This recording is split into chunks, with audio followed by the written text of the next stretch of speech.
Bonsoir à tous, c'est Raphaël Lekoula. Mais avant de commencer le cours, j'aimerais le dédicacer pour l'élévation de l'âme Leilou Nishmat Ben Sion Ben Yechezkiel et Leilou Nishmat Raoul Meir Ben Nejma Kochava ve Leilou Nishmat Roland Rachamim Ben Baya. Avant de commencer le cours, juste un petit message, un petit appel. Bezrat Hashem, on va essayer de mettre en place des groupes d'études en parallèle de ces cours en direct sur YouTube. Des groupes d'études sur place, ok. Je vous cache pas que c'est un petit peu dur pour moi YouTube et des cours comme ça qui sont un peu vides. Des cours à l'extérieur aussi, on va reprendre après les fêtes des cours à l'extérieur, dans les villes, dans les différentes synagogues comme on faisait un petit peu avant. Et on va essayer de reprendre. Donc je fais un appel pour ceux ou celles qui sont intéressés. On organise des cours. Le groupe d'études, par contre, sur place, ça sera sur Ashdod, dans un groupe avec une vraie étude, avec un livre, sans YouTube, sans Zoom, ni audio, une vraie étude de construction. Ok. Aujourd'hui, on arrive dans une phase où la Torah, elle est vide. C'est-à-dire qu'on fait des cours sur Internet et c'est pas comme ça qu'on arrive à acquérir la Torah. La Torah, il y a besoin de Hama la Torah pour l'acquérir. C'est-à-dire qu'il faut s'efforcer. Aujourd'hui, quand une personne met play et qu'elle vient sur place, il y a quelque chose de spécial. On est plusieurs. Il y a la Shrina, il y a la présence divine. Et comme dit le Harizal là-bas dans Shara Gilgulim Akdama Yud, il dit que le Rav, il donne un rouach à son élève. Il transmet comment dire, une partie de sa neshama à l'élève. Ok, et ça se fait pas par YouTube, malheureusement. Ok, on est là depuis le Corona, le Etzara il est mis en place, que tout se fait sur Zoom, des réunions et tout en live, etc. Et on a perdu ce côté de cours sur place où Akadosh Baruch Hu, il est là il descend avec la Shrina. Là, chacun il est derrière son écran, ok, et il y a pas la Shrina comme ça. Genre mais si, alors fais un anniversaire comme ça où tous tes copains ils sont sur Zoom en direct avec toi. Tu vas voir que tu vas pas kiffer. Pareil pour Hachem, il faut qu'on soit là, qu'on soit présent. Et il faut qu'on se fasse une vraie réunion. Ceux qui veulent venir sur place à Ashdod, vous pouvez me contacter par mail tovhm26@gmail.com, tovhm26@gmail.com. On met en place ce Beth Midrash Tovhm après les fêtes. Et il y aura des cours, vraiment j'ai beaucoup de choses à donner, je pense. Et surtout des trucs un peu plus profonds qu'on ne peut pas faire sur Internet, comme un peu de Kabbal, de Kavanot, de Likutei Moran, etc. Des choses qui ne se disent pas trop sur Internet. Et on peut construire ensemble des choses un peu plus profondes. Donc celui qui est intéressé, vous pouvez me contacter. On verra par rapport aux horaires. On mettra des groupes en place. Et sur place, Bezrat Hashem. Ma femme aussi, elle organise des cours sur la Emouna pour les femmes. Ok, donc vous pouvez aussi, mesdames, me contacter et je vous dirai quand, comment. Donc voilà, donc c'est bien ces petits cours, mais c'est comme un petit Red Bull quoi pour la Neshama. Ça donne de la pêche, mais derrière il faut du bassin, il faut de la viande. Il faut construire, il faut avancer.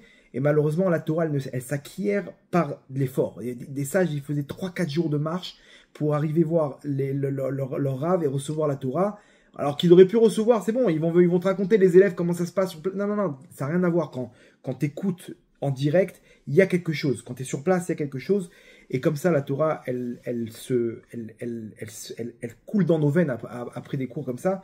Donc je vous invite à y participer. Bezrat Hashem, vous me contactez tovhm26, tovhm26@gmail.com et on verra les horaires, etc. Encore une fois, ne venez pas me dire quand sur Zoom, rien du tout. Quand on fait sur Zoom, même ceux qui sont à côté, ils finissent sur Zoom à la fin et on n'a plus rien quoi. Après, peut-être quand on aura un vrai groupe solide, etc. Peut-être qu'on filmera derrière. Mais en tout cas, pour l'instant, on va essayer de mettre en place sur place un Beth Midrash pour que vous puissiez venir, pour ceux ou celles qui sont intéressés. Le cours de ce soir à Botaï, j'ai envie de vous dire que c'est un cours dramatique. Un cours dramatique, ok. Comme vous savez, on aime bien faire les analyses ensemble sur les événements de l'actualité. Et les événements de l'actualité, ils nous amènent à comprendre ce que la Torah nous dit. Ok, quand la Torah nous parle de ce qui va se passer à la fin des temps, on peut interpréter, mais quand l'actualité elle décrit exactement ce qui se passe, on peut pas se tromper. On comprend qu'on est à la fin et on comprend qu'est-ce qu'on doit faire. C'est ce qu'on va essayer d'analyser ensemble. Et ceux qui ont suivi un peu la dernière année, les cours qu'on faisait, on est, au Hachem, je sais pas si vous prenez des notes, hein, mais vraiment on a touché dans le mille plusieurs événements. Ok, le 7 octobre, on avait fait, je sais pas si vous vous rappelez, une opération Teilim. qui était basé sur le rêve d'une femme, et que on avait fait tout plein de Teilim, et on prenait chacun des livres de Teilim, on avait fait à la fin un tirage au sort avec 1000 euros, etc. On avait fait tout un système pour pouvoir, adoucir le mauvais décret. Il y a un cours où j'explique tout ça. Peut-on sauver Israël de la guerre? Quelques semaines avant le 7 octobre. Ok, on avait fait tous les Teilim en fonction. Je vous avais parlé de Witkoff, l'envoyé, l'émissaire au Moyen-Orient. Je dis de là, quand on prend en hébreu, c'est-à-dire où Witkoff, il va attaquer, que Trump, c'est sûr qu'il va attaquer l'Iran. Il a attaqué l'Iran. On avait parlé de la chute de l'axe du mal, ok, avec Sinwar qui va tomber. C'était 2 semaines après, je crois, il est tombé. L'Iran, ils sont tombés. Tout ça, c'est expliqué. On avait expliqué comment, pas en balance des trucs. On n'est ni prophète, ni roi Kodesh, rien du tout. On analyse ensemble. Là, ce soir, on va analyser ensemble, ok, des événements qui vont pouvoir se passer. Vous allez voir, c'est étonnant. C'est étonnant. Cette fois-ci, prenez des notes, ok. C'est ça votre problème. Prenez pas de notes, après vous prenez des notes et vous allez voir cette année si ça correspond avec ce qui est écrit dans la Torah, Bezrat Hashem. Et pourquoi c'est dramatique? Parce que on voit comment le monde entier, il est contre nous. Le monde entier s'est retourné contre nous. Même ceux au début qui étaient pour la guerre qu'Israël a menée, une guerre qui nous a été imposée, d'un coup ils se sont retournés. Et non seulement, c'est pas qu'ils sont contre nous, c'est que maintenant, il faut donner un prix au terrorisme avec un État palestinien. On voit ce qui s'est passé à l'ONU. Et maintenant, la flottille globale Sumud, ok, Tsumud en arabe, je sais pas si je prononce bien, Tsumud, vous allez voir, il y a un message incroyable à travers ça. 40 bateaux avec des navires de guerre d'Espagne, d'Italie, maintenant de Turquie, des navires de guerre. Vous savez de quoi ça... Si maintenant Israël, ils amènent des navires aussi de guerre, il peut y avoir une confrontation. Confrontation avec l'Espagne, c'est l'OTAN. Confrontation avec la Turquie, ça rigole pas. Surtout que la Turquie et l'Égypte, ils ont fait il y a quelques jours un exercice de grande envergure ensemble, genre où ils sont tous les deux. Contre qui? Contre l'Éthiopie? Contre... Vous avez compris de qui on parle. Le monde ne se cache plus aujourd'hui. L'antisémitisme a battu tous les records. Ok. Et bon, on connaît l'histoire. Ok. Aujourd'hui, c'est la cause palestinienne. À l'époque, c'était la race aryenne. À l'époque, c'était ils buvaient le sang des bébés. À l'époque, c'était les inquisitions. À l'époque, c'est eux qui ont pendu, qui ont crucifié. Et à l'époque, tout le temps, il y a un nouveau truc. Ok. Et ils nous prennent l'argent. Et c'est des menteurs. Et c'est des voleurs, etc. Rabotaille, on est face à une année, ok, malheureusement, qui risque de porter le titre d'année de guerre. Ok, vous allez voir, c'est une guerre que va mener le Mashiach Bezrat Hashem, qui va mener les guerres d'Israël. Pas forcément des guerres de soldats. Ça peut être une guerre spirituelle, ok, qui vont faire tomber les forces spirituelles négatives en haut. Et donc, on va voir des gouvernements tomber, on va voir des personnalités tomber, ok, on va voir des gens ou des idées qui étaient celles des forces du mal tomber. Celui qui mène les guerres, c'est le Mashiach et c'est cette année Rabotaï. Et pas que dans le Moyen-Orient. Le Moyen-Orient ne va pas être le seul qui va changer de facette cette année. En Europe, Rabotaï, on parle de guerre terrible. De guerre terrible, ok. La Russie sont en train d'accumuler leurs tanks et leurs avions et leurs troupes à la frontière avec la Pologne, et ils font des petites incursions avec leurs avions, avec leurs drones, maintenant en Norvège, ils viennent espionner là-bas les bases de F-35, et au Danemark, en Roumanie, ah, on s'est trompé, machin. Ils sont en train de préparer le terrain à Rabotaï. Et attends, ils n'arrivent pas à s'en sortir avec l'Ukraine, ils vont se battre avec la France et l'Allemagne. De quoi tu parles? Non, t'as pas compris. Si c'est une guerre avec l'OTAN, ce qu'ils attendent avec impatience la Russie, et la Russie, ils rigolent pas, ok, ils ont pas de sentiments. Donc, on est face, Rabotaï, à une guerre non conventionnelle. Une guerre non conventionnelle, vous comprenez que c'est des petites mini-bombes qui peuvent détruire plusieurs villes en même temps, plusieurs bases, plusieurs trucs. En un instant, quelques jours, il peut avoir un bain de sang. Un bain de sang. Je suis très proche d'un tzaddik, Rabotaï, qui a fait un rêve la veille de Rosh Hashanah. Un rêve où il voit une 3e guerre mondiale en Europe. Ce tzaddik-là, quelques jours avant, il avait rêvé de ce qui s'est passé au 7 octobre. Et il voit là-bas une guerre entre les États-Unis et la Chine, en coulisses, à travers ce qui se passe en Ukraine, en Europe, ce qui va se passer avec la Russie et l'OTAN, etc. Il m'a raconté, il m'a dit apparemment, Poutine, ils vont tenter de l'assassiner et ils vont pas réussir. Il y aura tout un truc. Cette année aussi, ça risque d'être pas simple en Europe. Bien entendu, on comprend pourquoi. Hachem, il veut ramener les Juifs pour la Géoula finale, qui est en train de se produire. On est en plein dedans. Et cette année, c'est une année qui porte le titre du Mashiach. Ok, à travers malheureusement des guerres qui peuvent être militaires ou d'idées, voire spirituelles. Ok, ça c'est ce qui est sûr, ce qui va se passer. Vous allez voir quel message à travers la flottille de Gaza, vers Gaza et tout ce qui se passe actuellement. Ok, il y a une explication. On va rentrer dans les textes. Vous allez voir, c'est surprenant, c'est surtout dramatique, mais ça doit pas nous apporter à ce sentiment de crainte, mais plutôt de teshuva, ok, dans ces jours de Kippour qui arrivent, de Yamim Noraim, de jours de pénitence qui arrivent, pour pouvoir prendre cette lumière de la meilleure des manières. Accrochez vos ceintures, ok, vous allez voir, il y a des petits ridushim sympathiques, et on est parti. On va commencer avec une histoire.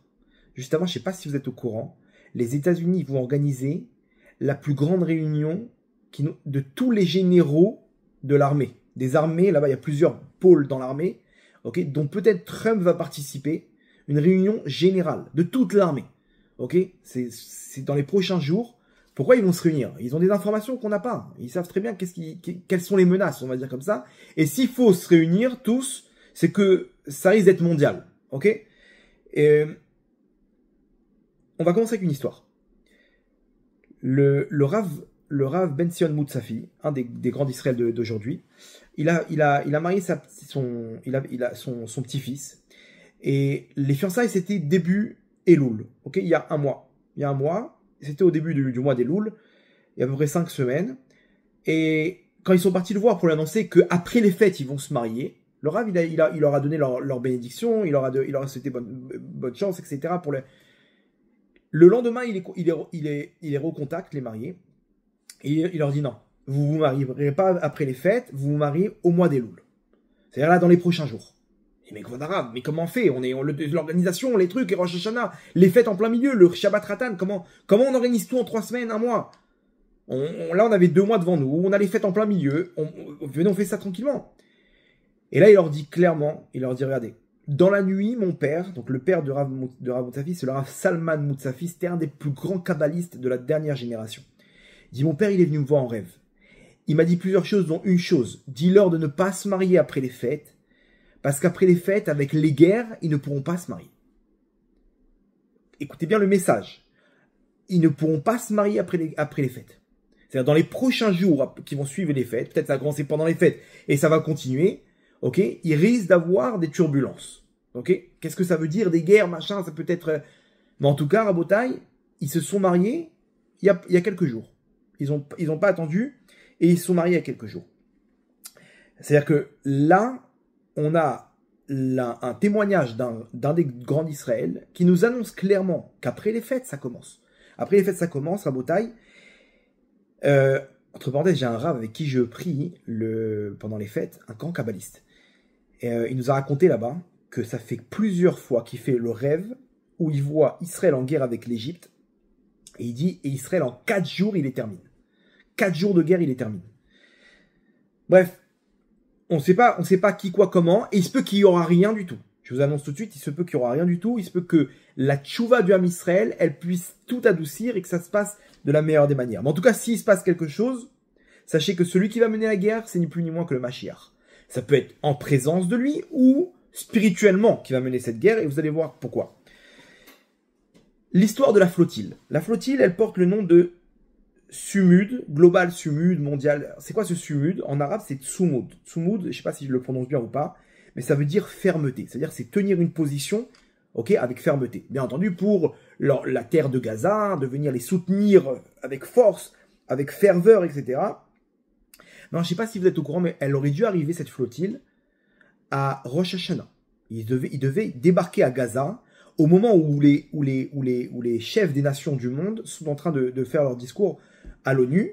Il y a eu des ralentissements mystérieux, ok, et ils sont censés arriver, écoutez bien, le jour de Kippour. Le jour de Kippour. Est-ce que vous pensez que c'est un hasard? Il y a eu ils avaient prévu ça à Rosh Hashanah. Là, selon les calculs, ils doivent arriver le jour de Kippour. Maintenant, regardez quand on prend ce mot-là, Tsumud. Tsumud, c'est quoi? J'ai entendu ça du Rav Yekuti Elfish, il dit Tsum Yud. Tsum Yud, c'est Tsom, le jeûne du 10. C'est quoi le jeûne du 10 dans la Torah? Le jeûne du jour de Kippour. Tsom Yud, Tsumud, c'est le Tsom Yud, le jeûne de Kippour. Dans le nom même de la flottille, il y a le nom de la fête, ok, de Kippour, au moment où ils vont arriver en Israël. Ils vont arriver au moment de Kippour, ça veut dire après-demain. Mercredi. Alors regardez, c'est pas terminé. Dans la Torah, on nous parle d'une flottille qui va débarquer à la fin des temps. Dans la paracha de Balak, ok, Bilam, il donne des prophéties. Et à la fin, il part dans tous les sens et tout, et il dit comme ça, donc on est dans le chapitre 24 de Bamidbar. Ok, Bamidbar, c'est l'Exode, je sais pas comment il traduit en français. Et il dit comme ça, donc on est dans le Pérec, dans la paracha de Balak, Pérec, chapitre 24, le 14e verset. Pasuk Yudalet. Ve'ata ineni olech le'ami. Ok, maintenant je vais rentrer parmi mon peuple. Lecha yatsecha asher yasea amazé lamecha be'acharit ayamim. Bilam, il dit, je vais te dire exactement ce qui va se passer avec ce peuple-là à la fin des temps. Je vous passe un petit peu les mots. Mais il dit, Darar kochav mi Yaakov. Il va monter une étoile de Yaakov. Ok, ça veut dire quoi? Il va monter du Ham Israël un roi qui va éclairer comme une étoile dans le ciel du monde. Ok? Ce roi, ça sera le Melech HaMashiach, le Mashiach. Ok? Encore une fois, ça peut être spirituel. D'accord? Vekam Shevet mi Israël. Dedans, il y aura une tribu qui va diriger, la tribu de Yehuda. Umachatz Paate Moav. Et il va frapper là-bas les extrémités du pays de Moab. Donc c'est à la frontière d'Israël. Bon bref, je vous passe tous les... Vekarkar Kol Beneshet. Et il va écraser, il va détruire les Beneshet, les enfants de Shet. Veaya Edom Yerisha. Maintenant on parle d'Edom. Ok, et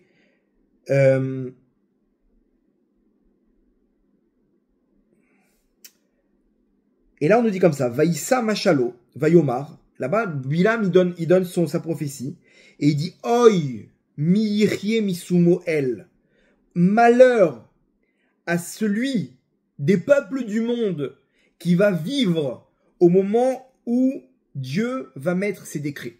C'est-à-dire quand Hachem il va décider de frapper, à la fin des temps, la galoute, quand Hachem va décider de frapper pour libérer le Ham Israël de la galoute, et de frapper tous ceux qui ont fait du mal à Israël, malheur à celui parmi les peuples qui va se retrouver face à ces décrets. Et là on nous dit une info, Vetsim miyad kitim, il y aura des navires, Sim c'est des navires, miyad kitim qui vont venir de la royauté de Rome. Rome c'est où? C'est en Italie. Le Rabbi Yonatan ben Uziel, il nous dit quoi? Il nous dit qu'ils vont venir d'Italie, ces bateaux. Maintenant, l'Italie, elle a envoyé un navire de guerre à Rabotai. Attends, si moi je te dis ça, il y a une semaine, je sais que l'Italie va envoyer des navires de guerre contre Israël. Mais quel rapport? Et l'Italie, c'est des pacifistes, quel rapport? Non, aujourd'hui, dans cette flottille, on a un bateau de l'Italie, l'Espagne, et Rabbi Yonatan ben Uziel nous dit de Constantinople, des navires de guerre de Constantinople. C'est quoi Constantinople? C'est la Turquie. La Turquie, aujourd'hui, ils se sont rejoints. Ils ont envoyé des navires de guerre. Ils vont venir à Botaï avec des bateaux. Mais quel rapport tu me dis ça? Une armée, une flottille. Tu me parles d'une flottille avec des navires de guerre d'Italie et de Turquie. Rabotaï.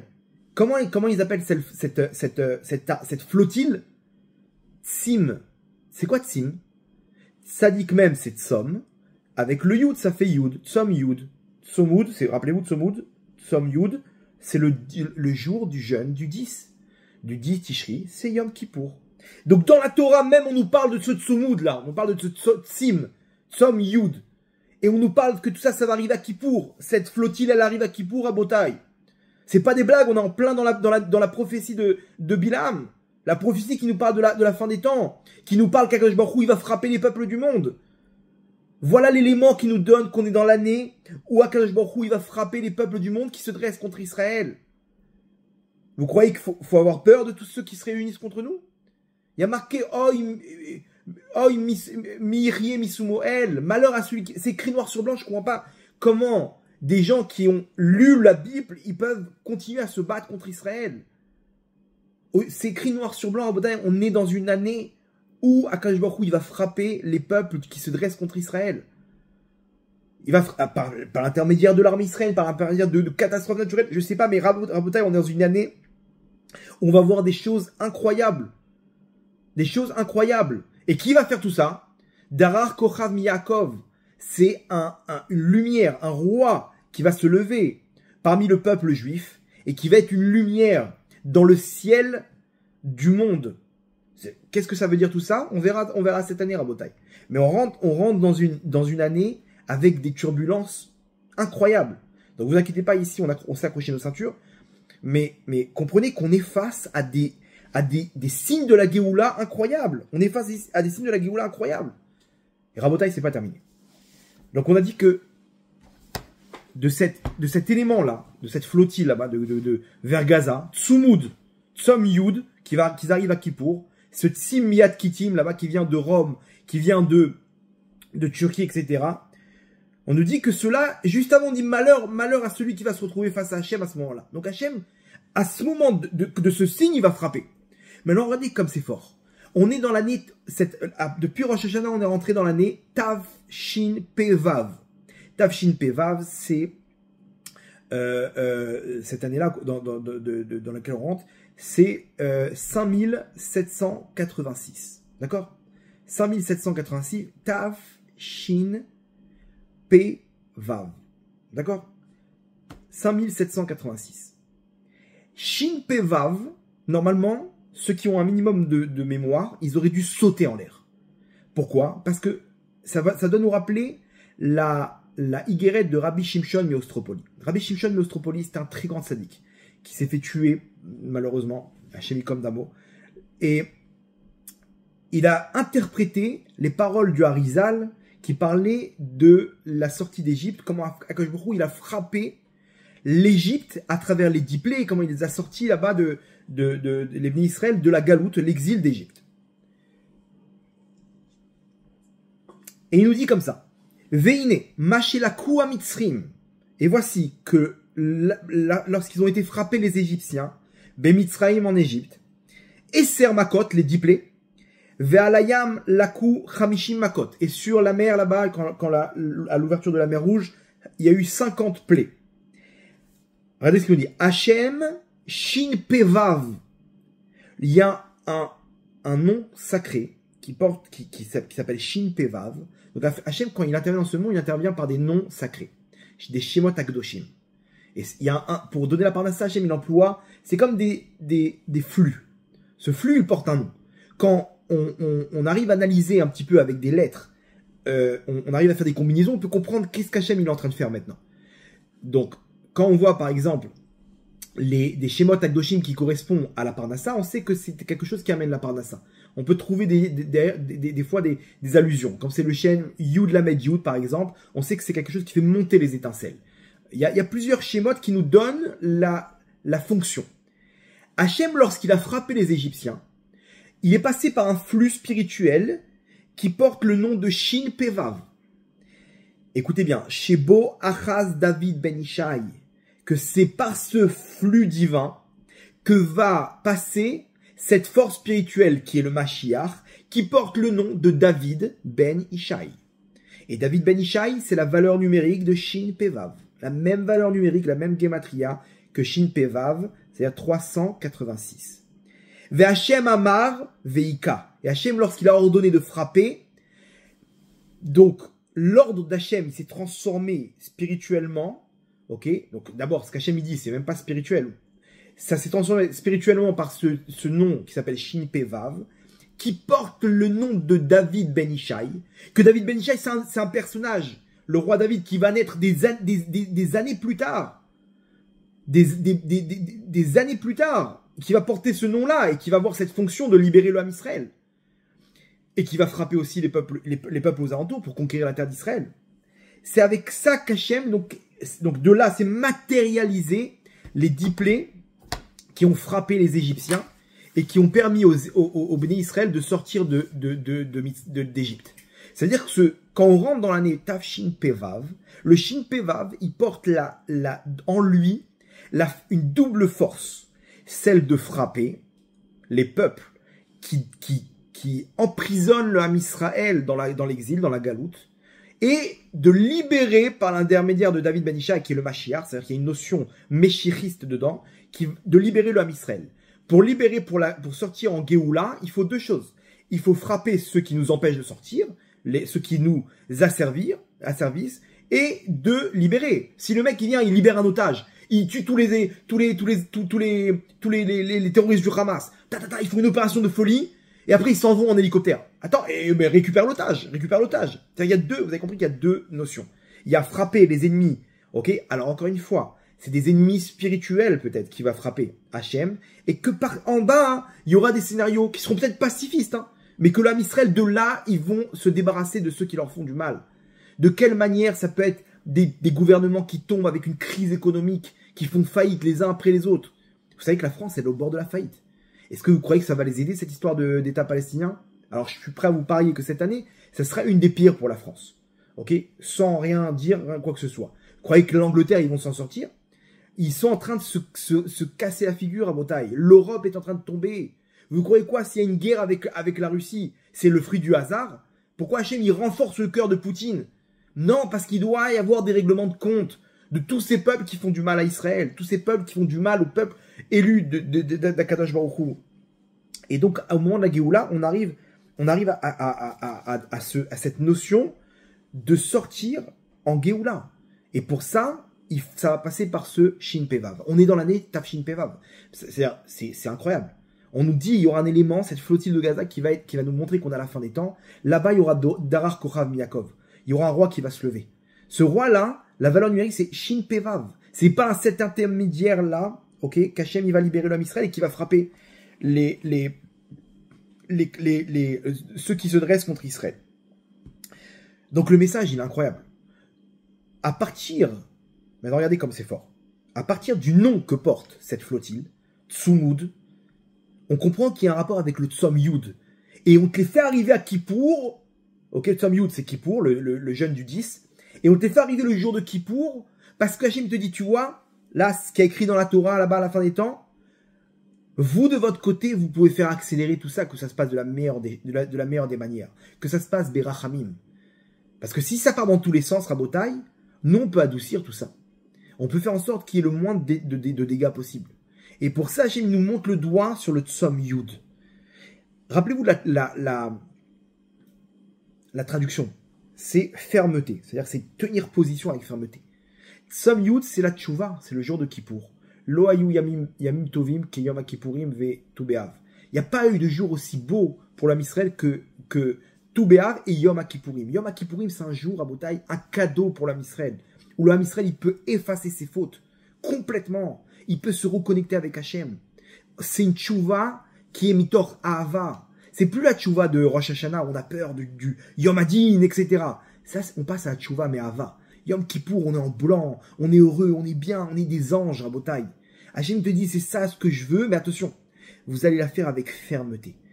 Vous allez tenir position, malgré ce qu'on essaye, encore une fois, les forces du mal de nous déchauffer. Non, qu'est-ce que tu vas faire tchouva? T'as pas compris que tu peux pas faire tchouva, t'as pas compris que tu peux pas réussir. Il faut nous aussi avoir cette notion de tsumud, là, de tenir position avec fermeté, mais dans le tzom yud, dans la tchouva de Yom Kippourim. Et quand on va faire tchouva, on fait accélérer la Géoula. Parce que la Géoula, elle dépend de la tchouva. Donc soit ça se passe avec, avec des guerres et tout ce qu'on déteste. Ok? Soit ça se passe de la meilleure des manières avec la rachamim. Et pour ça, on nous dit, Kalou kol akitzim, Amarav, Kalou kol akitzim, ven adavar talou yila bitchouva. Quand tout va arriver à la fin des temps, la seule chose qui va nous sauver, c'est la tchouva. À la fin, on fera tchouva. Mais, on la fera par crainte, parce que ça va partir dans tous les sens. Donc là, Rabotai, si on veut se bouger, il faut faire une tchouva avec un amour pour Hachem, en tenant position, dire non Hachem, je sais que tu m'aimes, je sais que tu veux ma tchouva, je sais que il n'y a aucune notion du mal dans tout ça. Nous, on n'arrive pas à faire tchouva parce qu'on n'y croit pas, Rabotai. Et là, il faut être ferme. Là, il faut tenir position, ok, pour notre teshuva. Ça va se passer à Kippour, mais toute l'année, on peut faire tchouva. Et il faut garder bien ce message en tête. Vous allez voir, on va voir une nouvelle facette de la tchouva qu'on doit faire maintenant, par rapport aux événements. Avant de commencer, on va raconter une histoire. Une histoire que la Gemara nous raconte de Elisha ben Abouya. Elisha ben Abouya, c'est un très grand sadique, un des grands d'Israël, qui a réussi à monter sa neshama. Il faisait ce qu'on appelle des montées de neshama, donc sa neshama, elle est montée dans un monde où il fallait pas. Et là-bas, il a vu ce qu'il fallait pas voir. Et ils étaient 4. Il y en a un qui est devenu fou.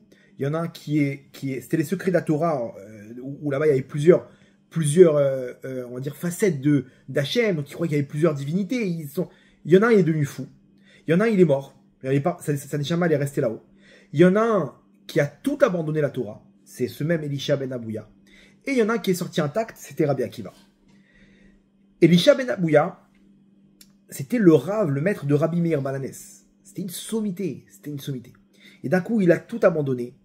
Et son élève, Rabbi Meir Balanès, il continue à le côtoyer. Il lui dit, Rabbeinu, fais tchouva, tarzor becha. Tu peux faire tchouva. Et Elisha ben Abouya, qu'on a appelé plus tard Acher, l'autre, on a même prononcé son nom, on ne voulait pas. Il dit, non, je pourrais jamais faire tchouva. Parce que j'entends une voix du Ma'achoré à Pargod, c'est-à-dire une voix céleste. Il y avait un niveau où il entendait les voix célestes qui disaient tout le monde peut faire tchouva, sauf Acher. Acher, c'était le surnom qu'il avait. Tout le monde peut faire tchouva, chutz mi Acher. C'est-à-dire qu'Hachem ne veut pas accepter ma teshuva. Et à cause de ça, il voulait pas faire tchouva à cause de ça. Il s'est dit, c'est terminé pour moi. J'ai atteint les profondeurs de la Touma, des forces du mal. Et Hachem n'acceptera jamais ma tchouva. Je peux plus faire tchouva. Le Rambam nous dit c'est quoi la tchouva? Vous allez comprendre pourquoi il dit ça. La tchouva, il nous dit donc Rambam, Ilchot Teshuva, le 2e chapitre, Perek Sheni, la 2e halacha. Ou maï tchouva, c'est quoi la tchouva? Comment revenir à Hachem? Il nous dit ou shiazov achote cheto. D'abord, il faut abandonner la faute. Visiro mimarchavto, et qu'il l'enlève de ses pensées. Veigmor belibo sheloya seu od, et qui décide dans son cœur de ne plus la faire. Ça se passe dans le cœur, à Botaï. Ça commence dans le cœur. Ça y stop, je prends sur moi de ne plus recommencer. Alors attendez, avant ça, il nous dit de regretter, ok, de dénoncer notre faute et de regretter. Et après, de prendre sur soi de plus recommencer. C'est-à-dire, quand tu prends sur toi de plus recommencer, tu reviens à Hachem. Vechen, Shnemar Yazov Racha Darko, Vechen itnachem al shavar. Il doit regretter le passé. Shnemar Kachare Shuvi nichamti. Et là, regardez cette phrase. Veyaïd alav yodeata lumot. Et à Kadosh Baruch Hu en personne, il va témoigner. Shelo yashuv leze achet leolam. Qui ne va plus revenir à jamais sur cette faute-là. Attends. C'est-à-dire quoi? C'est-à-dire que moi, tu m'as mis en l'air, là, maintenant. Rabbi Elisha ben Abouya, hein, il sait très bien c'est quoi la tchouva. La tchouva, écoutez bien, Sheyaïd alav yodeata lumot. Celui qui connaît toutes les profondeurs de ce monde-là. Tout ce qui se passe à l'intérieur de mon cœur, à l'intérieur de mes pensées, à l'intérieur de mon ADN. Tous les secrets de ce monde, il n'y a rien qui lui échappe, Hachem. Quand lui, en personne, il va témoigner. Pas le Rav, il dit, c'est bon, je pense qu'il a fait tchouva. Hein, d'où tu sais? D'où tu sais peut-être une femme, elle va le provoquer, il va tomber encore une fois. Quand Hachem, il va témoigner, il dit, c'est bon, il pourra plus tomber. Attends, donc c'est pas comme ça, la tchouva. La tchouva, ça se construit. On rigole pas. Chez Yaïd, Alav, Yodé, Atalumod, alors on est mal barré. Toute la tchouva qu'on fait, qu'est-ce que tu nous demandes maintenant? De faire tchouva. Tchouva, c'est qu'Hachem, il vient. Imaginez-vous, le mec, il est dans ses délires. Il se retrouve à Kippour, il dit Hachem, je prends sur moi. Ça y est. Dans mon cœur, c'est terminé. J'arrête tout.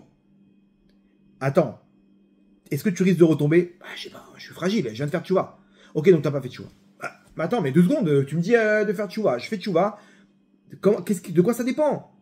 Yaïd, que Hachem doit témoigner. Yaïd alav yodé atalumot, qu'Hachem il va témoigner qu'il va pas retomber. Attends. Acher, pire que ça, Rabbi Elisha ben Abouya, il entend de la bouche d'Hachem. Tout le monde peut faire tchouva sauf toi. Donc c'est bon. Donc Hachem, c'est pas qu'il va témoigner que je vais pas revenir. C'est qu'il témoigne que je peux pas faire tchouva. Donc pour Elisha ben Abouya, il ne peut plus faire tchouva. Et il continue à dégringoler. Et Rabbi Meir Balanès lui dit non, je suis pas d'accord. Je suis pas d'accord, tu peux faire tchouva. Jusqu'à qu'il s'est retrouvé sur son lit de mort. Et Rabbi Meir Balanès, en pleurs, et lui, il prend la main et il dit Rabbi, Tarzor Becha, fais tchouva. Et là, son Rav, il le regarde et il lui dit mais tu crois qu'ils vont accepter ma tchouva? Et là, il ferme les yeux, il quitte ce monde. Rabbi Meir Balanès, il se lève. Et il dit, il me semble que mon maître est mort en faisant tchouva. Attends, Rabbi Meir Balanès, t'es pas d'accord avec ton maître. Ton maître, il te dit, j'ai entendu une voix. La tchouva, elle dépend que Hachem, il va témoigner que je vais pas replonger. Ça s'appelle tchouva. Mais 2 secondes. Mais là, il y croit même pas. Il dit, tu crois. C'est-à-dire, il y a une petite pensée de tchouva, et il pose la question à Rabbi Meir Balanès. Il dit, tu crois qu'Hachem, il va accepter ma tchouva? C'est-à-dire, oui, je veux faire tchouva, mais tu crois que ça va marcher cette fois-ci? Et il est mort comme ça. Il a pas fait tchouva. Et Rabbi Meir Balanès, il dit, il a fait tchouva. Mais attends, mais c'est un Rambam Mefourash, c'est Rabbi Meir Balanès. Qu'est-ce qui se passe? Comment tu peux déclarer qu'il a fait tchouva? Rabotai, c'est très profond. C'est très profond, vous allez voir de quel tchouva il parle. De quel tchouva il parle Hachem ici. Regardez ce qu'il dit la Gemara dans le Yerushalmi, Maseret Makot Perek Bet. La Gemara dit comme ça. Sha'alou la chachamim chote ma'u ansho. Ils ont demandé aux sages, celui qui faute, c'est quoi sa punition? Amrou lahem chataim tirdof ra'a. Celui qui faute, les malheurs vont le poursuivre. Il n'aura que des problèmes dans sa vie. Pourquoi? Pour réparer. Comment tu veux réparer? Il n'y a pas de... Tout ce qui nous arrive dans ce monde-là, c'est pour réparer nos fautes. En mal. Donc, celui qui faute, il va se faire éclater. Voilà. Ils ont demandé aux sages. Sha'alou la nevim, la nevoa, ma'onsho.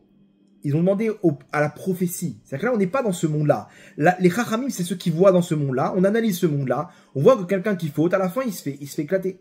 Ok? Ils ont demandé à la prophétie. Prophétie, c'est-à-dire ce qu'il y a au-dessus de ce monde-là. Dans les mondes supérieurs.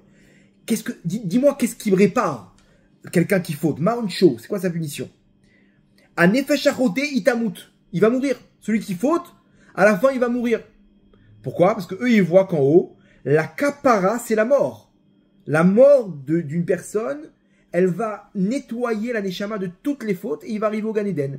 Donc, au-dessus de ce monde-là, on te dit, la mort, c'est ça qui finit le travail. Shalou la Kadosh Baruchou, ils ont posé à Kadosh Baruchou, Hachem, c'est quoi la punition de quelqu'un qui fait tchouva, que quelqu'un qui faute? Yase tchouva veitka perlo. À Kadosh Baruchou, il leur dit, non. Il fera tchouva et il aura réparé ses fautes. Attends, 2 secondes, Hachem. Hachem, il est pas dans ce monde-là. Il n'est pas dans les mondes supérieurs. Il est bien avant ce monde-là. Il est bien avant de toute notion du mal. Parce que c'est lui qui a créé le mal. Il te dit, mon fils, si tu fais tchouva, t'as réparé tes fautes. T'as réparé tes fautes. Donc maintenant, revenons à la problématique qu'on avait. Acher, il comprend pas. Il dit, et Rabbi Elisha ben Abouya, il sait que Hachem, il doit témoigner que je vais pas replonger. Mais à la fin, il cesse. Tu crois qu'Hachem, il va accepter les fautes? Alors qu'Hachem, il lui dit, non, j'accepte pas, je t'accepte pas, ta tchouva. Et là, il dit, tu crois qu'Hachem va accepter? Lorsqu'il dit ça, ça montre qu'au fond de son cœur, il y croit, la tchouva. Et là, Rabbi Meir Balanès, il déclare que son maître a fait tchouva. Et là, on va comprendre. Akadosh Baruch Hu, c'est pas les chachamim. Les chachamim, ils te disent, tu dois te faire éclater. Dans ce monde-là, selon quelqu'un qui faute, il doit se faire éclater. Dans les mondes supérieurs, il doit y passer pour pouvoir compléter. Hachem, il te dit, non. Si tu fais tchouva, alors moi, je te répare tes fautes. Mais quoi? Mais là-bas sur terre, il a fait tchouva. Oui, mais il a fait tchouva par crainte. Il a fait tchouva parce qu'il comprend que s'il fait pas tchouva, il va se faire éclater comme son prochain. Et en haut, ils font la tchouva, elle continue avec la mort qui va être la réparation. Machine te dit, moi, je suis pas dans la tchouva par crainte. S'il revient vers moi, mon fils, il fait tchouva. Et là, maintenant, vous allez comprendre le Rambam. Le Rambam, quand il dit jusqu'à qu'Hachem, il témoigne qu'il a fait tchouva, et ben maintenant, on a compris que Hachem, il veut accepter la tchouva de tout le monde. Quand on dit jusqu'à qu'Hachem, il témoigne, on s'est dit, ah, on est mal barré, parce que jusqu'à qu'Hachem, il connaisse tout ce qu'il y a dans les profondeurs de mon âme, il sait très bien que je peux replonger maintenant. Non, t'as pas compris. Jusqu'à que Hachem, il témoigne, et pas la Chochma, pas les Chachamim, pas les Nevim témoignent, parce que quand ils vont témoigner que tu as fait tchouva, on est mal barré. Par contre, quand Hachem, il témoigne que Hachem, la tchouva qu'il attend, c'est une tchouva qui est toute simple. Mon fils, reviens vers moi. Reviens vers moi. Si tu le fais, je t'efface toutes tes avérotes. Mais tu le fais par amour et par émouna, que tu as la foi que la tchouva la répare. C'est ce qu'il a eu, Elisha Ben Abouya. Il a dit, tu crois qu'Hachem va accepter ma tchouva? Il a eu la foi que la tchouva Béaval peut marcher. Et Rabbi Meir, tout de suite, il a dit, attends, tu fais tchouva de ton cœur? T'as une pensée de ton cœur pour faire tchouva? C'est bon, il a fait tchouva. Pourquoi? Parce qu'Hachem, il peut témoigner maintenant. Hachem, il peut témoigner qu'il a fait tchouva. Parce qu'Hachem, qu'est-ce qu'il demande? Hachem, il demande juste une tchouva simple. Une tchouva avec amour, avec émouna, que je suis conscient combien Hachem, il m'aime. Et que je suis conscient qu'Hachem, il m'attend les bras ouverts.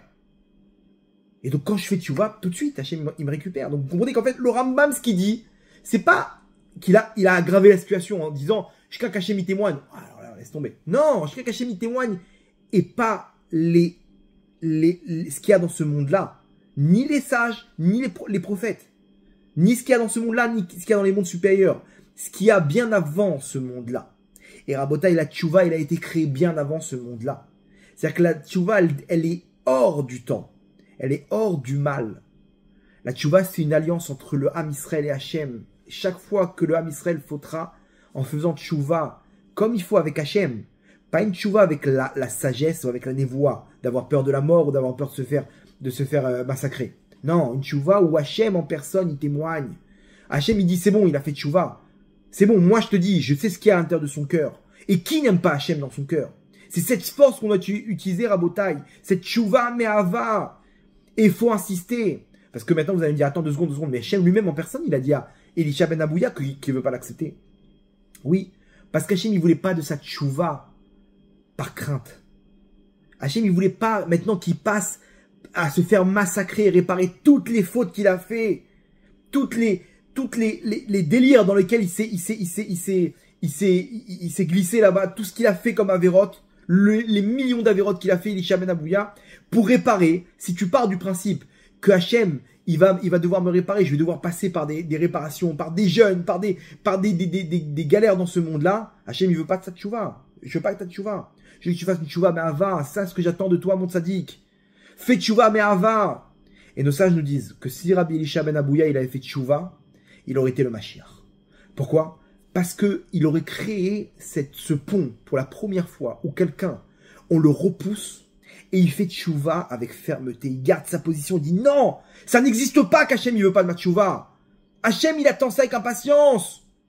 Hachem, j'ai confiance que ta tchouva, elle est accessible à n'importe qui. Et que tu attends cette tchouva.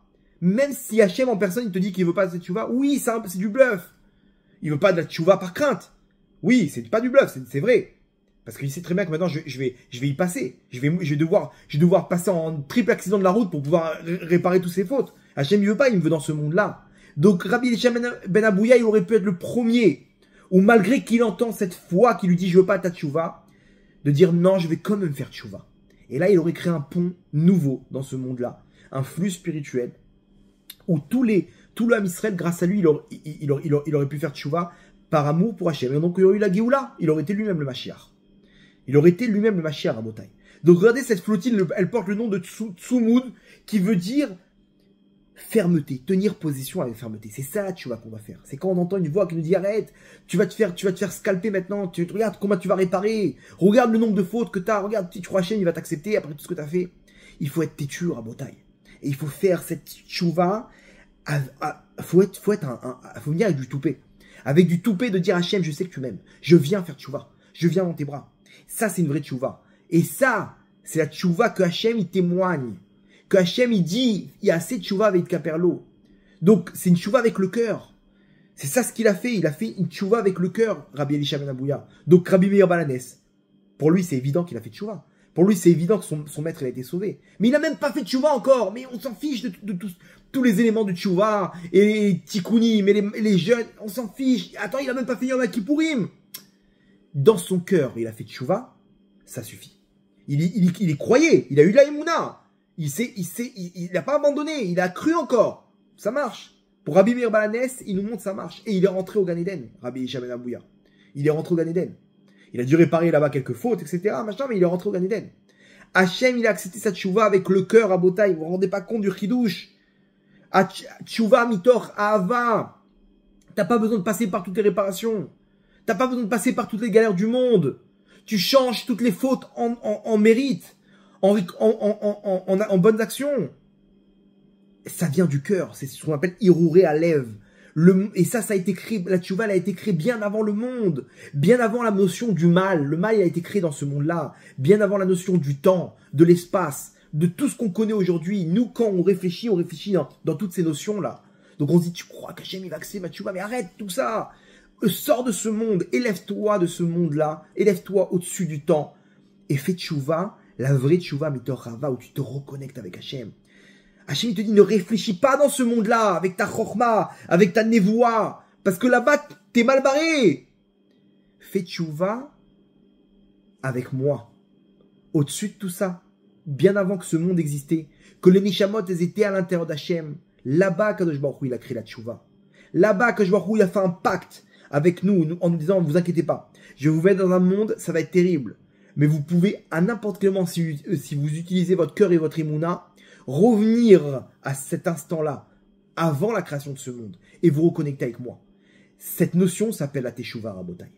Maintenant, on comprend le Rambam quand il dit qu'Hachem témoigne. Mais justement, je veux qu'Hachem témoigne. Parce qu'il y a qu'Hachem qui sait combien je l'aime. Je peux que personne d'autre témoigne dans ce monde-là que j'ai fait Teshuvah. Parce que sinon, je suis mal barré. Si c'est les Chachamim ou si c'est la prophétie. Parce que là-bas, on va analyser ta Teshuvah sur le papier. Viens, on va voir si qu'est-ce que t'as dans la tête, si t'es prêt à replonger. Ah, laisse tomber, je vais devoir passer par des... Non, je veux jusqu'à qu'Hachem il témoigne. Donc là, maintenant, finalement, vous avez vu qu'on a renversé la vapeur. Au contraire, c'est un avantage qu'Hachem il témoigne. Parce que lui, les notions qu'il a, c'est des notions qui sont au-dessus du temps, au-dessus du mal, au-dessus de toute forme, tout espace, au-dessus de ce monde, Rabotai. Donc ça, c'est la tchouva qu'Hachem il attend. Maintenant, on est sans arrêt à nous faire croire qu'on va finir au Guéhinam, que regarde ce que t'as fait. Assour, t'as un rachat, on n'en peut plus. Arrêtez avec tout ça. Arrêtez avec tout ça, Rabotai, il faut s'élever. Il faut, ce Tsum Yud là-bas, Tsumud, il faut le prendre avec, il faut garder cette position. Eux, ils avancent avec fermeté. Il n'y a pas, on va récupérer la terre de Gaza, voilà, on est comme des... Lâchez l'affaire, Ribono Shalom. Vous savez très bien que vous n'allez pas réussir. Qu'est-ce que vous voulez? Non, les mecs, ils ont quitté leurs études. Ils ont quitté leur job. Ils ont dépensé des sommes folles. Ils ont loué des bateaux, des machins, des trucs. Qu'est-ce que vous faites? Rabota, il faut faire pareil avec la tchouva. Si Rabbi Elisha ben Abouya, il avait fait ça avec Hachem, il aurait été le Mashiach. C'est-à-dire que le Mashiach, cette notion de Mashiach, elle se matérialise grâce à notre tchouva mitor hava. Malgré, envers et contre tous. Malgré ce qu'on nous montre, malgré ce qu'on entend. Fais tchouva simplement avec ton cœur. C'est une vraie tchouva de hava. Regardez ce qu'il dit le Baal HaTanya. Le Baal HaTanya, il dit, à la fin du Perek Zain, à la fin du 7e chapitre, il ramène là-bas ce qui se passe quand quelqu'un il fait des fautes, il tombe dans les 3 clipotes téméotes, impures, lorsqu'il tombe dans des plaisirs de ce monde-là, etc. Il tombe dans la clipat noga, qui est une force du mal qui est mélangée entre le bien et le mal. Il dit comment on répare? Comment on répare toutes ces fautes?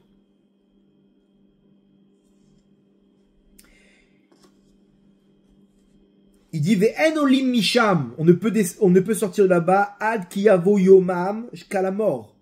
Vivula amavet la netzar, jusqu'à la fin des temps là-bas, où chacun il est revenu en Gilgou, l'autre il est passé au Kafakela, l'autre il a sorti le mal de son effèche. Comment Shekatu vet arua hatuma à avir minaret. Hachem il va enlever le mal de ce monde-là. C'est-à-dire que quand on faute, on amène de la rouille sur notre neshama. Comment t'enlèves la rouille? Il faut frotter. Il y a des épreuves. Dov ra'a. Le mal il va poursuivre. il va poursuivre celui qui a fauté. La mort, c'est comme ça que ça se détache. À la mort, il y a Kafakela, Rebuta Kever, là-bas, les malachim, ils prennent la Neshama. Après, ils montent en haut, il y a Nardinour, c'est un fleuve de brûlant là-bas où la Neshama, elle se nettoie de tout. Ouh, le Geinar, etc., jusqu'à qu'on arrive au Gan Eden. Par contre, il continue. Donc ça, c'est comme ça qu'on fait tchouva. Quelqu'un, il a fait tchouva. Ok, bon, faut réparer. T'as fait tchouva, Hachem, il t'a pardonné. Maintenant, faut réparer. Les fautes qu'il y a, elles sont là. Il faut les déraciner. Alors, bah, au Hachem, il y a des techniques. Il y a le tikkun aklaline. On fait les tikkun shevavim aussi en plus. Ou là-bas, on jeûne avec la tzedaka. Ça nettoie. D'accord. Il y a les épreuves de ce monde, malheureusement. On peut mettre ça dans la Torah, dans la tfila, idbodedou, dans la tzedaka. Comme ça, on peut réparer. Il y a plusieurs techniques. Ok. Mais malheureusement, on souffre. C'est-à-dire qu'on a quand même des trucs à réparer. Nous dit le Baal Hatanya, regardez bien la suite. Oh, j'ai une autre solution pour toi. Hachi ase tchouva gdola kolkar, jusqu'à que tu fasses une très grande tchouva. Chez Donot nasulo kesruyot mamash, que tes fautes, les fautes bébésites, c'est des fautes qu'on a fait exprès. On savait que c'était interdit, on a plongé quand même. Ils se transforment en mérite. Chez I tchouva me'ava, c'est ce qu'on appelle la tchouva avec amour. Mais umka deliba, des profondeurs de ton cœur. Ça, tu dois puiser à l'intérieur de ton cœur. Est-ce que ta tchouva, elle est sérieuse par ava, par amour pour Hachem? Va puiser à l'intérieur de ton cœur et dis Hachem, pardon. Waouh, mais pourquoi je suis tombé? Pourquoi j'ai fait ces fautes là? Là, Hachem, il peut témoigner. Il dit, c'est bon, il te caperle. C'est bon, c'est réparé, pas besoin de passer par tout ça. On ne rendez pas compte du ridouche. Vous devez danser normalement après une info pareille. Avec un amour et une volonté très forte de proximité avec Hachem. Et il doit avoir soif d'Hachem, etc.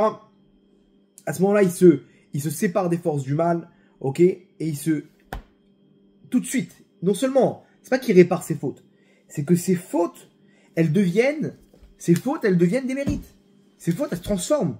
Le mec, c'est-à-dire Rabbi Elisha ben Abouya, il aurait été le Mashiach parce que toutes les fautes qu'il a fait, elles auraient été des mitzvot.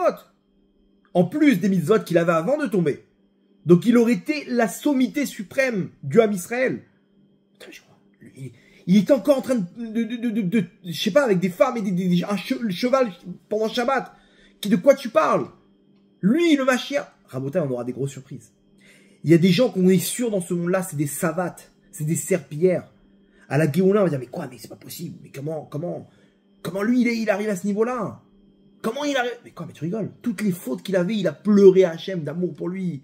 Il dansait en faisant tchouva à Hachem. Il a été cherché dans les profondeurs de son cœur. Et il s'est rendu compte combien il a été bête, combien il a regretté. Et là, Hachem, il a témoigné. Hachem, il te dit, mon fils, c'est quoi? Qu'est-ce que j'entends? Alors, il faut y croire, à Botaï. Si on n'y croit pas à cette info, alors on prend un chemin qui est terrible. Ça, c'est la tchouva qu'Hachem attend. C'est le message, à Botaï, de l'actualité. On veut pas passer par des guerres. On veut pas passer par des souffrances. On peut passer par un chemin beaucoup plus simple. On peut adoucir tous ces dynimes du début de l'année. Vous savez, je prie avec un minyan de kabbaliste, comme je vous ai dit. Là-bas, dans les kavanot, c'est connu, les 2 premiers jours de Rosh Hashanah, dans la prière de Shacharit, il y a des kavanot qu'on fait les 3 premiers mots. Baruch Ata Hashem de la Mida. Il y a des kavanot, ça dure au moins un quart d'heure.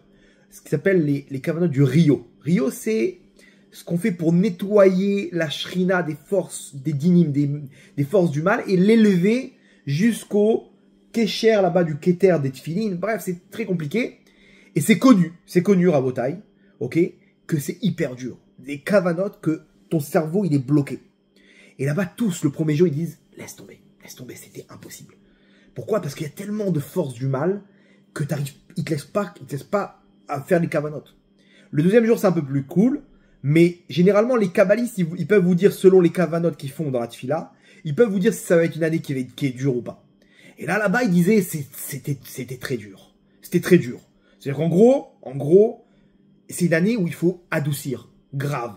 Ok? Ça, c'est à Botaï, pour qu'on comprenne que l'introduction que j'ai fait avec les guerres, etc., le rêve, c'est pas pour qu'on ait peur et qu'on fasse tchouva par peur. Non. Pour qu'on passe pas par tout ça. Et ça, c'est avec la tchouva, mais avant. Donc, Rabotai, il faut comprendre que, comme ça il dit le Maor Enaim, dans là-bas son livre, l'Ikutim, il dit que la tchouva, pourquoi Hachem il a créé avant ce monde-là? Pour dire que la tchouva, elle dépend pas du temps, elle dépend du Hirur Alev, des pensées du cœur. La tchouva, elle dépend des pensées du cœur. Pourquoi? Parce qu'avant ce monde, il n'y avait qu'une chose, c'est la pensée du cœur d'Hachem, une pensée qui est montée, que Hachem a dit, je vais créer le monde. Donc tout ce qui est les pensées du cœur, la source même de la Neshama, ok? Quand on parle du cœur, on parle de la Neshama. La source même, c'est quoi? C'est bien avant la création de ce monde, où nous, on existait déjà à l'intérieur d'Hachem. On était une partie d'Hachem. Donc là-bas, Hachem, il a une pensée du cœur pour créer le monde. Il dit, on va faire le monde. Ok? Et là-bas, il a créé la tchouva. C'est-à-dire que la tchouva, aujourd'hui, si on veut se connecter avec ce point là-bas, où on revient à l'intérieur d'Hachem, ça passe d'abord par les Hiruré Libo. La pensée du cœur. C'est une pensée qui est infime. Mais si jamais c'est une pensée d'amour pour Hachem, et une pensée qui est intouchable grâce à une émouna que je vois il m'aime et qu'il attend, même si tu entends Hachem en personne te dire je veux pas de ta tchouva, je veux pas de toi, c'est du bluff Rabotai, c'est faux. Il faut quand même faire tchouva. Même si tu vois le monde qui te jette, tu te dis mais qu'est-ce que j'ai fait au bon Dieu? Pourquoi j'ai toutes ces épreuves? Non, ne crois pas qu'on veut pas ta tchouva. Fais ta tchouva avec amour pour Hachem, tu vas danser dans ta souka avec Hachem de joie et d'amour parce que Hachem il accepte ta tchouva. La Gemara dans Kiddushin, même tête à Moudbet, elle dit que si jamais il y a un rachat, le mec il a fait toutes les avérotes du monde, et il dit à une femme, marie-toi avec moi, à condition que je devienne un tzaddik. Almenat chez tzaddik. Rabotai. On est obligé de prendre en compte sa demande. Mais attends, alors, à condition, c'est-à-dire, normalement, pour marier une femme, il faut une condition, il faut donner un truc, pour faire une acquisition, il faut un kinyan. Un kinyan, c'est, faut donner quelque chose, ou, il y a plusieurs chemins dans la Torah. Lui, il a dit, par le fait que je vais être sadique, marie-toi avec moi. Mais non, mais c'est un bourré, le mec, quel rapport? Non, parce que la Gemara dit, il faut prendre en compte ce qu'il a dit. Et peut-être que ça marche, là, c'est cette demande. Et que la femme, maintenant, peut-être, faut les séparer. Pourquoi? Parce que si dans son cœur, il a une pensée de tchouva, un Hirur Alev, d'amour pour Hachem, ça y est, ça s'appelle un Baal Tchouva complet. Même s'il est encore dans la faute, ça s'appelle un Baal Tchouva complet et ce mariage, il marche. Ce mariage, il a sur quoi, cette demande, elle a sur quoi se reposer. Moshe Rabbeinu à la Vachalom Rabotai, le bataille, il ramène l'explication pourquoi Moshe Rabbeinu il n'est pas rentré en Israël. Israël, Rabotai, c'est cette notion de Géoula. C'est la fin des temps. Vous comprenez que la Géoula, elle sera en Israël. Et quand Hachem il va bouger un petit peu, c'est pour que les Juifs y rentrent en Israël. Ok? Et en Israël, on peut être hors la Goïm, une lumière pour les peuples du monde, même ici. Ok? Mais pourquoi il n'est pas rentré en Israël? C'est-à-dire que Moshe Rabbeinu il a été privé d'une notion de Géoula ici. Qu'est-ce qui s'est passé? Alors tout le monde connaît l'histoire avec il a frappé le bâton. Hachem lui demande de parler pardon, il a frappé le rocher. Hachem lui demande de parler au rocher. Pourquoi il a frappé le rocher? Quoi? Mais c'est l'ordre, il est simple. Moshe Rabbeinu, il sait suivre les instructions. Il nous l'a montré tout au long de la sortie d'Égypte. Hachem il lui donne une instruction. Lève ton bâton, va là-bas, va voir Paro, retourne, va. D'un coup, il s'est trompé, il a frappé au lieu de parler. Alors à l'époque, il fallait frapper le rocher. Mais là, Hachem dit de lui parler. Regardez ce qui s'est passé. Au moment où il leur dit, voilà, on va sortir de l'eau de ce rocher, Myriam, elle était morte, donc il n'y avait plus d'eau. Ils ont commencé à râler. Ouais, on n'a pas d'eau. Hachem, il a dit, vas-y, va parler au rocher. Hachem, il vient pour parler au rocher pour qu'il sorte de l'eau. Et ils ont commencé à chauffer Moshe Rabbeinu. Ils ont commencé à dire, attends, qui nous dit que de ce rocher-là, pourquoi tu ne sors pas de l'eau d'un autre rocher? Ils ont commencé à mettre en cause un peu la grandeur d'Hachem. Moshe Rabbeinu, ça lui a pas plu. Et il a dit, Shimuna Amorim. Écoutez les révoltés, il les a appelés les révoltés. Et là, Moshe Rabbeinu, il a fait aïe. Ça s'est passé en une fraction de seconde. Je vais vous faire exactement ce qui s'est passé dans la tête de Moshe Rabbeinu. Moshe Rabbeinu, il a fauté en appelant le Ham Israël des révoltés. Aïe. Si j'ai fauté avec ma bouche, je suis plus capable de parler au rocher. Parce que ma faute, parce que ma bouche, elle a fauté. Non, aïe. Donc, qu'est-ce qu'il a fait? Il est retourné au niveau donc plus de la parole, mais de l'acte. Okay, là, on est monté de niveau. Ok? On n'est plus dans l'acte où tu frappes le rocher. On est dans la parole, tu parles au rocher. Je suis tombé dans la parole. Donc je peux plus parler au rocher. J'ai parlé mal du Ham Israël, le Ham Kadosh, ce peuple de tzadikim. Je les ai appelés les révoltés. Je peux plus parler au rocher. Mince. Donc qu'est-ce qu'il a fait? Il est retourné au niveau de l'acte et il a frappé le rocher pour sortir l'eau. Hachem lui dit, tu m'as pas écouté. T'as pas eu la émouna, t'as pas eu foi en moi. Mais quelle foi? De quoi? Tu pourras pas rentrer en Israël. Nous dit le bataille, écoutez bien, Moshe Rabbeinu, lorsqu'il a fauté, dans son cœur, au fond, il a regretté, il a dit, mince, qu'est-ce que j'ai fait? Donc, selon tout ce qu'on a expliqué maintenant, le Hirour Alev, la tchoua avec le cœur, elle lui efface sa faute. Mais Moshe Rabbeinu, il n'y a pas cru. Il n'a pas cru que ce petit passement dans le cœur qu'il a eu, ça lui a réparé sa faute qu'il a fait en parlant mal du Ham Israël. Et donc il peut continuer, il peut parler maintenant. C'est pas grave, t'as eu un héros de tchouva, Moshe Rabbeinu. C'est bon. Parle au rocher. Tout est en place. Mais il n'y a pas cru. Il n'a pas cru à la grandeur de la tchouva, à la force de la tchouva, qu'Akadosh Baruch Hu, il t'aime, même si tu fautes, t'as juste une petite pensée du cœur à avoir. Donc il n'y a pas cru, et il est redescendu au niveau parce qu'il a continué à garder cette faute en compte. Et donc Hachem dit, Yan Asher Lo Eman Tembi, vous n'avez pas eu la foi en moi, vous n'avez pas cru en moi.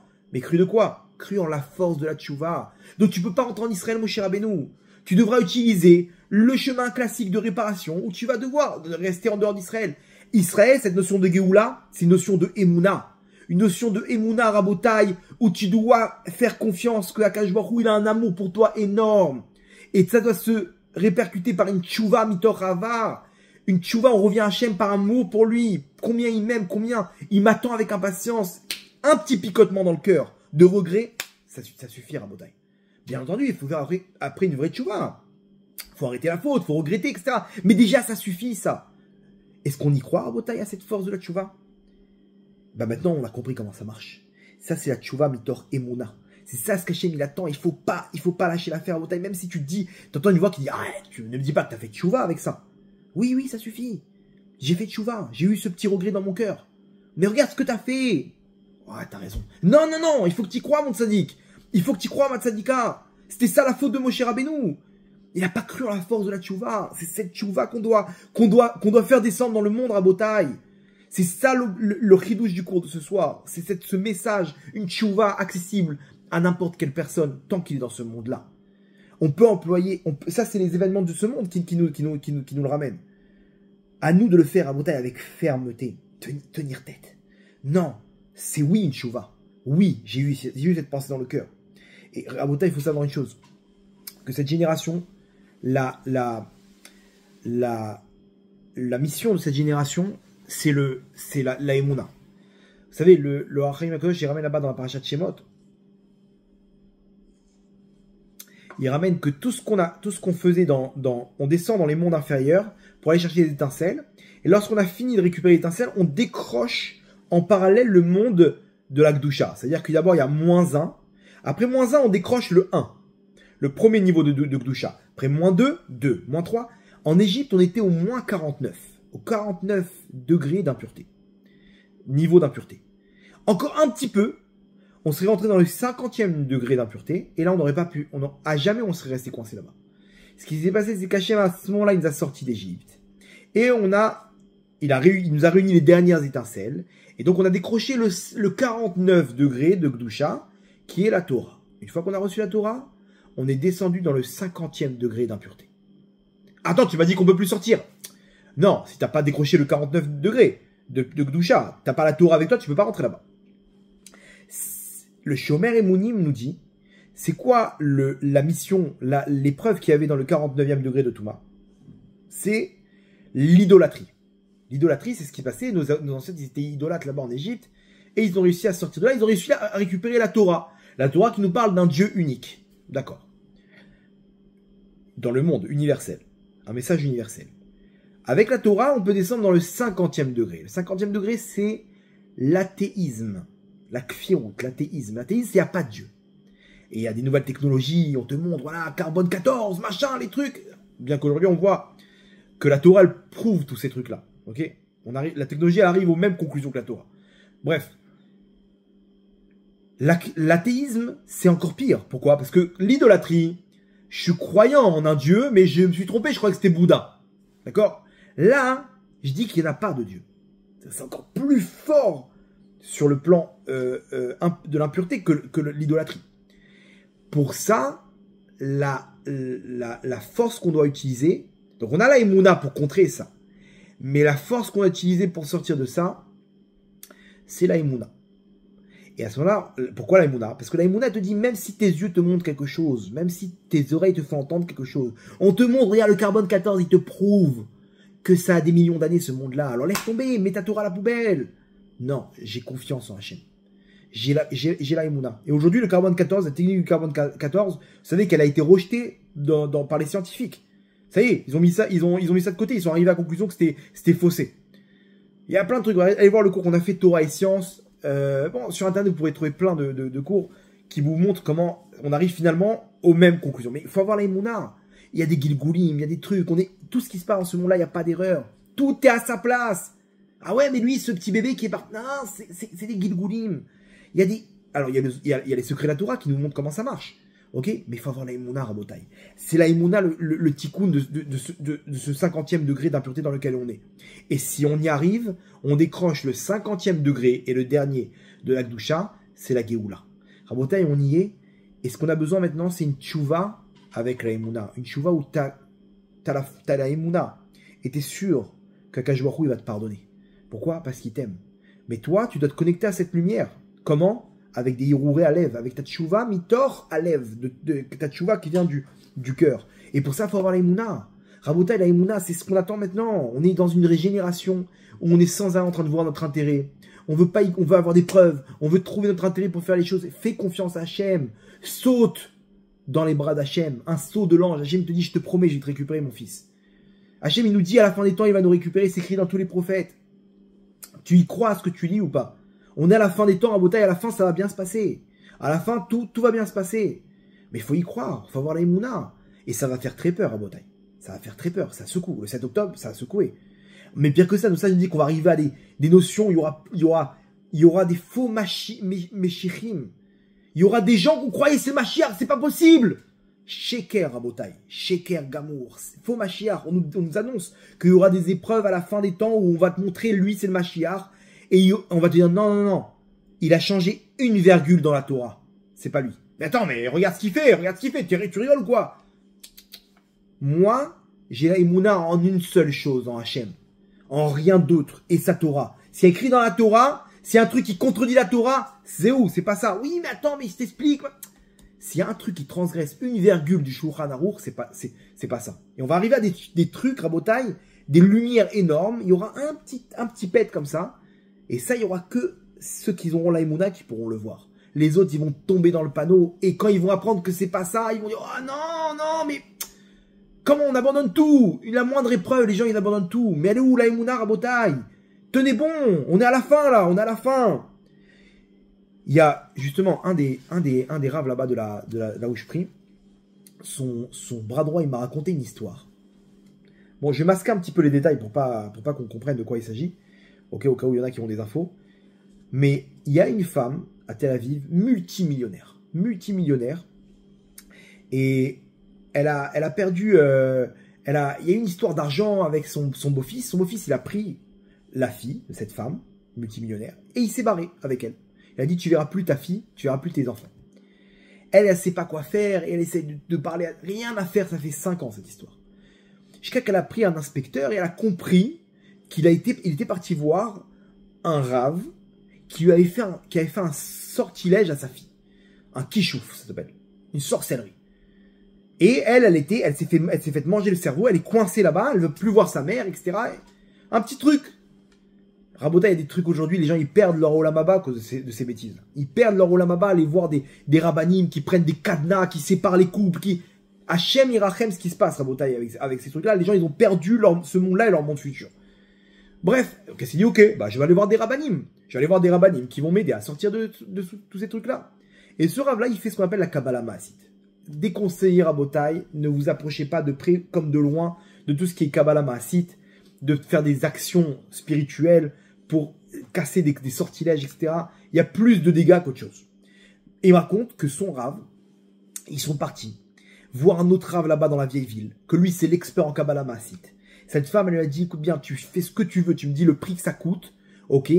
Ils ont fait un truc avec le pied d'un âne, dans la peau d'un cobra, avec des cavanotes, avec que là-bas écrit dans un petit truc, avec écrit sur un parchemin, des trucs pour casser le sortilège. Il me dit, ce mec-là, il me dit, on a fait tout ce qu'il faut. Impossible à briser le truc. Rien ne marche. Il me dit, rien ne marche. On a fait comme ça, et comme ci, et tac. Il m'a dit, le mec, c'est un sorcier, c'est une pointure. Il m'a dit, on sait plus quoi faire. Je lui ai dit, mais attends, mais deux secondes, excuse-moi. Je vais te dire exactement ce que tu dois faire. Cette femme-là, tu peux lui dire de ma part que tant qu'elle ira pas au kotel, à genoux devant Akadosh Baruch Hu, et qu'elle pleurera pas de dire Hachem, Khatati, Avinu Malkenu, Khatanu lefanera rachem alenu, on a fauté devant toi, pardonne-nous, et de la pitié pour nous, elle n'aura rien du tout. Pourquoi? Parce que là, vous êtes en train de me dire qu'on est dans une phase où il n'y a même pas d'émouna. Il n'y a même pas de tchouva, il n'y a rien du tout. C'est juste, il y a de l'oseille. Combien ça coûte? Il faut faire ça. Non, t'as pas compris. Hachem, pourquoi il a fait tout ça? Parce que il veut lui faire réparer ses fautes.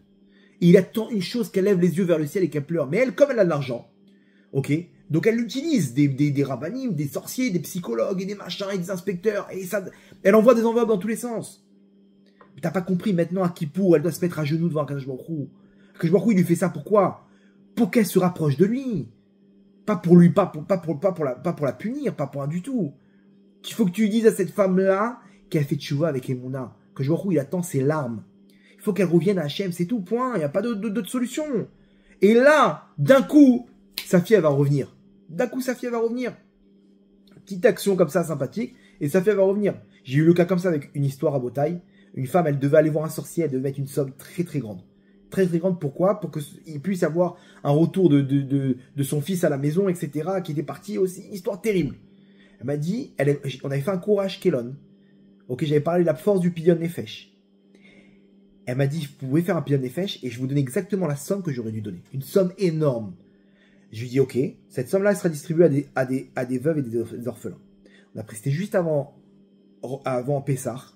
Je lui ai dit par contre une chose, vous devez faire tchouva et pleurer à Hachem, que votre fils y revienne. Elle m'a dit ok, je vais le faire. On a fait le pidyon nefesh, on a donné l'enveloppe à une veuve avec 8 enfants orphelins. Rabotai, à Pessah, son fils, une histoire incroyable, il revient dans ses bras comme ça, tout s'est terminé, tout est rentré dans l'ordre. Une histoire qui a duré des années, Rabotai. Il n'y a pas de secret, il n'y a pas de miracle. Quelqu'un qui pleure à Hachem, qui fait tchouva avec amour. C'est terminé, Rabotai. Mais ça, il faut de la émouna. Faut pas croire que on va utiliser notre argent, on va utiliser des gens, des sorciers, des avocats, des médecins. Il n'y a rien d'autre qu'Hachem, Rabotai. C'est tout, il n'y a que lui. Non milevado, si on a compris ça, et qu'on se connecte avec lui, par la teshuva, alors on a tout compris, Rabotai. Cette teshuva, bien avant le monde, Hachem, il a donné cette alliance, mes enfants. N'oubliez pas. Je vais vous envoyer dans ce monde-là, ça va être terrible. Donc, venons, on fait une alliance tout de suite. Avant tous les délires de ce monde, avant toutes les catastrophes de ce monde, avant la notion du mal que je vais créer, la notion du temps et d'espace, avant tous ces trucs-là. Ce monde, c'est un monde de klipot, Rabotai, Beten Anachash, le ventre du serpent, on l'appelle dans la Kabbale. Donc, n'oubliez pas, une tchouva. Mais cette tchouva, pas une tchouva avec les règles de ce monde, une tchouva de peur et de trucs. Une tchouva avec votre cœur. Une tchouva avec amour. C'est une tchouva qui est surpuissante. Ça doit commencer dans ton cœur. Mi omka delibai, dit le Balatania. Des profondeurs de ton cœur. Va chercher cette étincelle d'amour que tu as pour Hachem et utilise-la pour faire tchouva. Et surtout, et la emuna, que tout est effacé maintenant.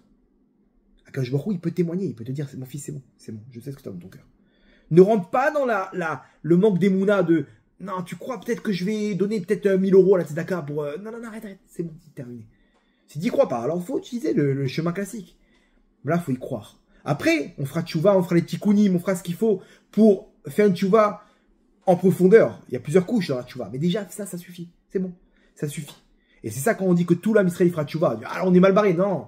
Si on a compris comment ça marche la vraie tchouva, alors vous verrez que chacun, il a peut-être au fond de son cœur. Là-bas, les mecs, au 7 octobre, croyaient qu'ils n'ont pas fait de tchouva avec leur cœur. Bien sûr qu'ils ont supplié dans leur cœur Hachem de venir à leur secours. Et ceux qui sont partis tous mitor tchouva. Je peux vous le confirmer. C'est sûr.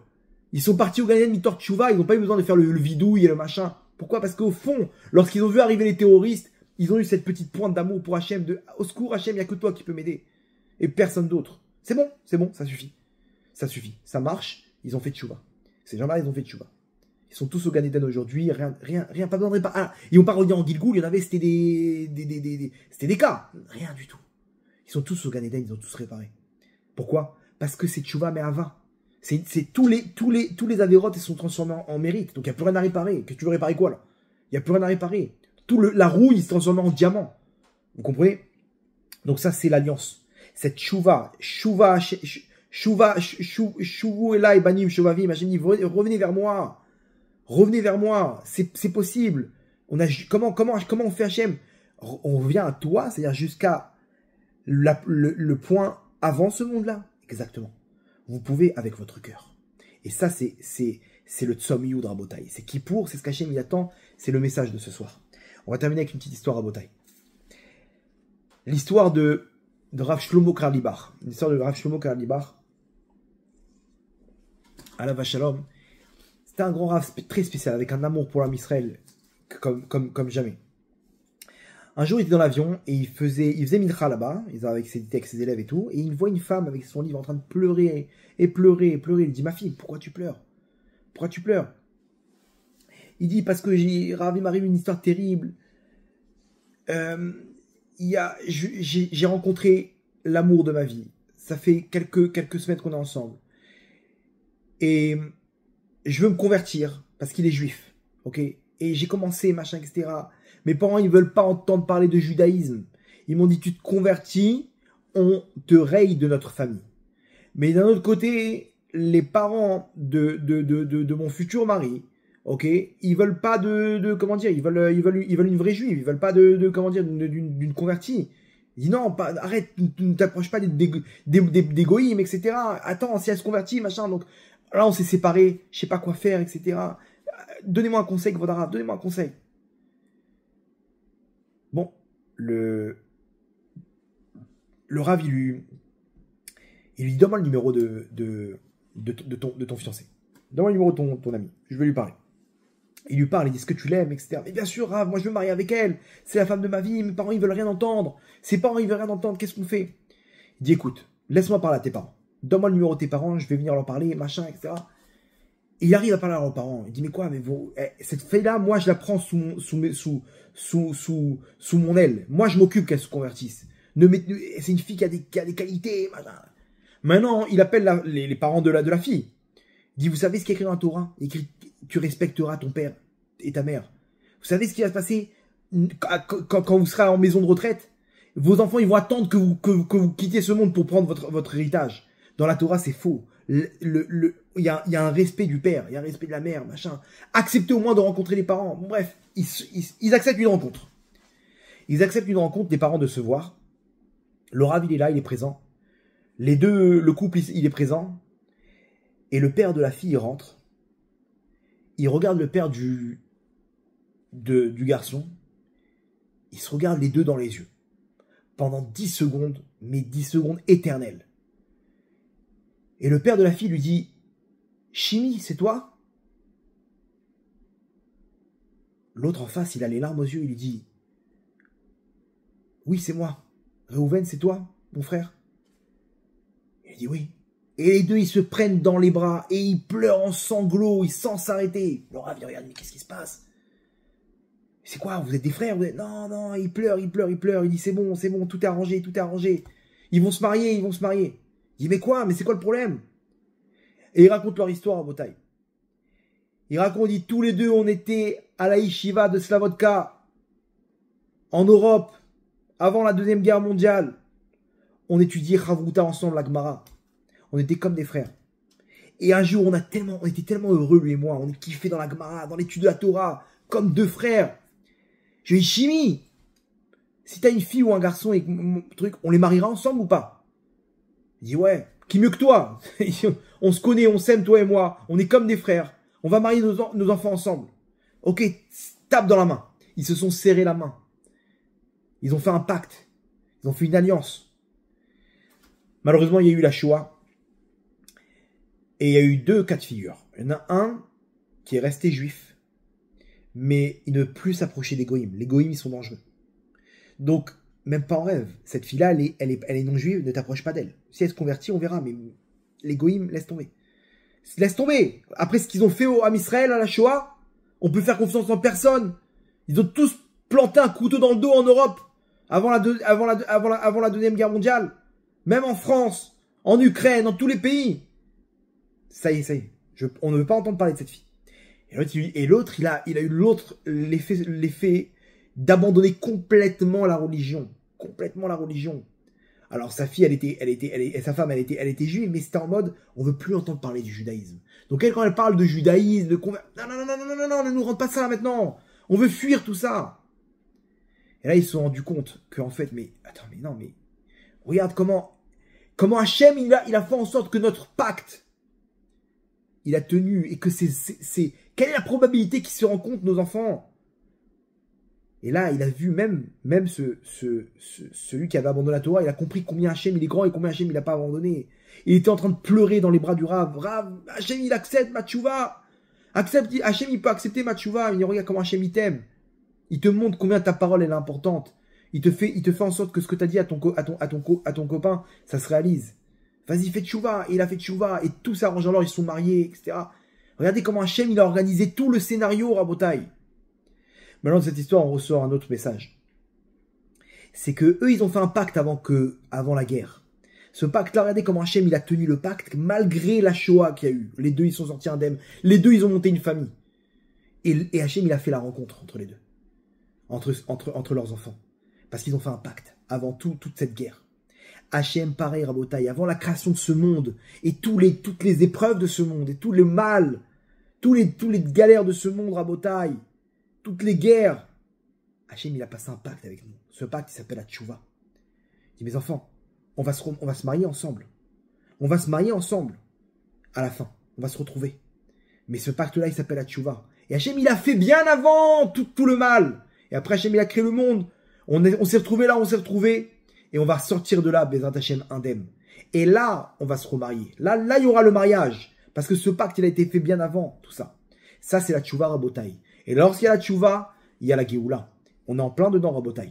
Hachem, il est en train de mener des guerres spirituelles, ok, que celui qui va les mener, c'est ni plus ni moins que David Ben Ishai.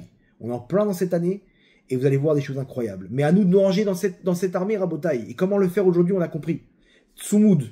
Tsumud, c'est quoi? C'est Tsom Yud. Cette notion de tchouva, mais une tchouva avec fermeté, avec position, combien Hachem il m'aime, et combien j'ai confiance et je crois qu'Hachem, il peut accepter ma tchouva. Et là, c'est une tchouva be'ava, et tout s'inverse de Hachem. Donc, Yiratson, que il puisse très rapidement déclarer la Géoula, Berachamim, Gdolim, Baruch Adonai Leolam, Amen, Amen.